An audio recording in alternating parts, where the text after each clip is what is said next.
Red sky at night, sailor's delight. Red sky at night, the sailors are howling and laughing. The sailors begin to surround us, and the night sky is so very red. Welcome to Night Vale.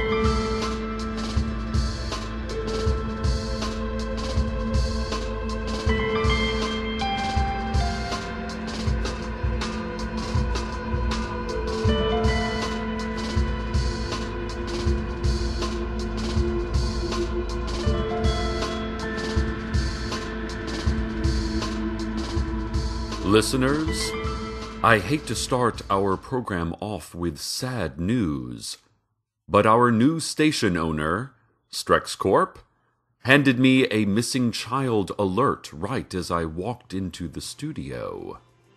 Strex Corp is asking Night Vale citizens to be on the lookout for Tamika Flynn, age 13. She is described as 5'1", stocky build, black hair and dark eyes. Dark. So dark. So wise beyond time. So deep in their understanding that to gaze into them is to gaze into your own death. It is not important where she was last seen or by whom. Why do you need to know that? Why are you asking so many questions? You are taking valuable time away from important and highly fulfilling work at your place of employment, the missing child report reads. Strex Corp asks that anyone with any knowledge of Tamika Flynn's whereabouts should contact Strex Corp headquarters by picking up a phone and talking. Don't worry, you're not hard to find. I asked my new supervisor, Daniel, why it's Strex Corp that is issuing a missing child alert and not Tamika Flynn's family or the sheriff's secret police. But he just started shaking and sparking and humming. Then the hallway got too cloudy and I couldn't breathe, and my show was starting, so I left him alone. He's still standing at the studio window staring at me, twitching, sparks subsiding, but his mouth has fallen open, revealing, is that motor oil? Tar? I don't know. But it's going to be hard to concentrate if he doesn't leave. Let's go now to the community calendar. Tuesday, there's a false start, a mistaken understanding of time. Tuesday, we will wake and walk to our normal places, our showers, kitchens, cars, desks, only to find the day never began. We will slowly notice an absence of all matter, all light, all time, and then as suddenly as we false started, we will begin our actual day. And everything will happen the same. Only, because of our awareness of it all, it will happen differently. Less differently at first, but more differently later. Wednesday will take forever. Forever. Not literally, but very near literally. Ugh, Wednesday hasn't even gotten here and I already want it over with. Thursday, a faint outline of a dull face will appear in the dark as you try to sleep.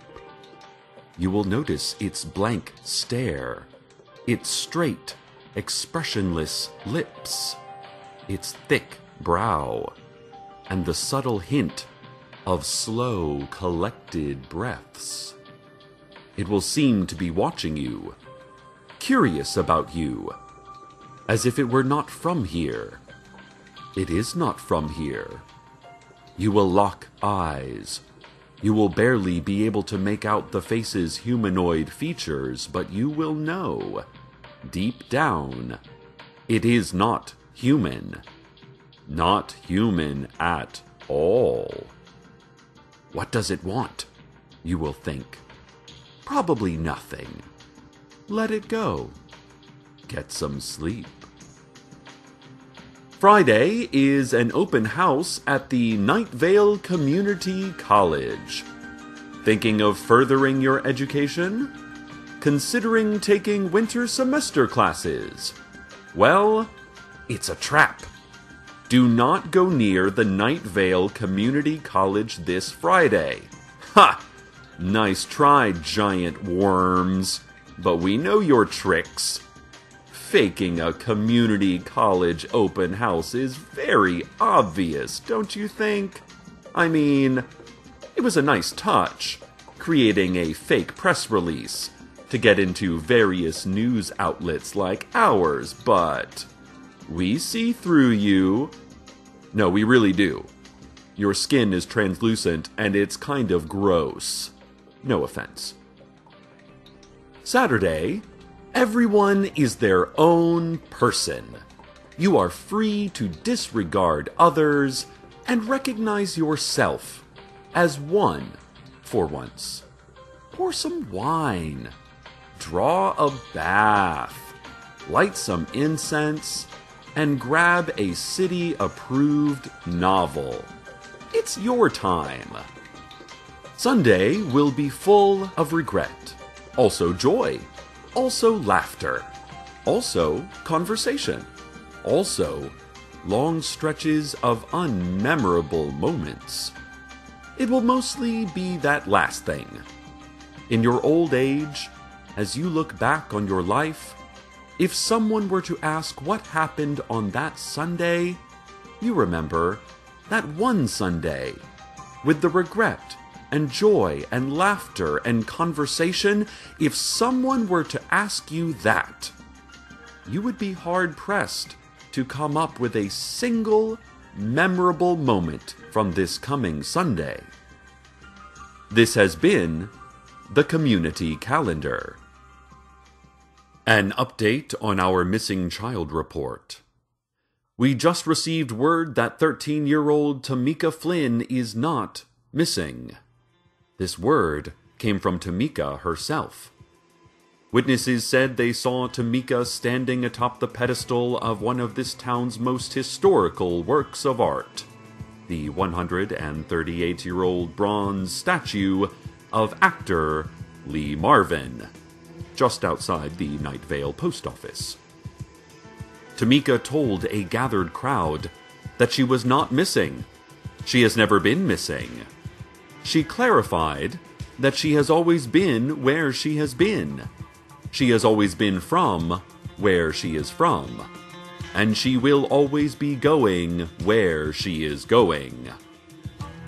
Witnesses reported that Tamika had a canvas tote bag full of heavy stones over her left shoulder, a worn-out copy of Willa Cather's Death Comes for the Archbishop in her right rear pants pocket, and that she was still holding the severed head of the librarian she defeated so valiantly in August, saving our town and all of the participants of the library's treacherous summer reading program. As yellow helicopters began to approach her, Tamika shouted to the gathered crowd to stop looking for her. "I am found! I am found! I am found!" she repeated dramatically, rhythmically, the crowd swaying and moved by her homiletic passion. "Stop looking for me and find yourself!" She was last heard, crying over the crescendo of helicopters landing. The remaining crowd, still singing her phrases, still undiluted, inadvertently blocked the StrexCorp agents from reaching Tamika before she disappeared in plain sight. StrexCorp has issued, just moments ago, several dozen more missing child reports. They say children keep going missing, and they bet that if you find one specific child, one specific, very determined and difficult child, and they mean that in the best possible way, if you find that one child, you will probably find all of the missing children. StrexCorp is asking that if anyone has seen Tamika Flynn to contact them immediately. She is a missing child. And shouldn't you care about that? Shouldn't you care about the children? StrexCorp asked. Children are the future, they added. I wish you felt the same way and would help us find this child, they stammered, looking slightly agitated. More on this soon. Let's have a look now at traffic. There's a man. Imagine him. He's leaning on a fence, shirtless and weary. He seems wise near the eyes, but his impatient feet suggest insidiousness. He's marked with dried mud and maybe some very deep but quickly healing cuts. From the tree branches, most likely, or perhaps the birds. Okay, I'm not telling you the whole truth. It was definitely the birds. Imagine these cuts and scratches, dry and brittle now, but tender to the touch. He is certain he did not offend the birds, but he is uncertain whether his complacency was construed as equal to said offense. Picture this. Picture the man leaning on the crisscrossing metal wires, waiting. The birds are gone, but other things are coming. He doesn't know specifically what, but he knows it'll come for him. You know this too, because I have told you. The man says nothing. There's never not something that has been displaced, marginalized. There's never not something that, when feeling pressed to the wall, to a place with no room left to run, gathers its numbers, gathers its forces, and turns savagely on its oppressor, turns viciously, and without inhibition even on those who merely look like its oppressor. Do you catch my meaning? Can you imagine the scene I am explaining? How much of the world makes sense to you? What does it mean to be a hero? To be a human? The man thinks about his heart. It beats normally. Earlier, it did not beat normally. Think about your own heart. Is it beating normally? Listen. I'll give you a long moment.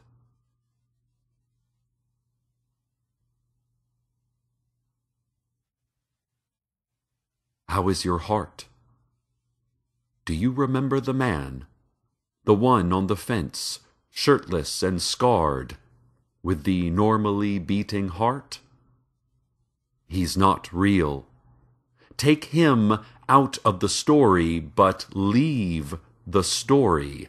Take him out, leave the story. Do you catch my meaning? Do you? This has been Traffic.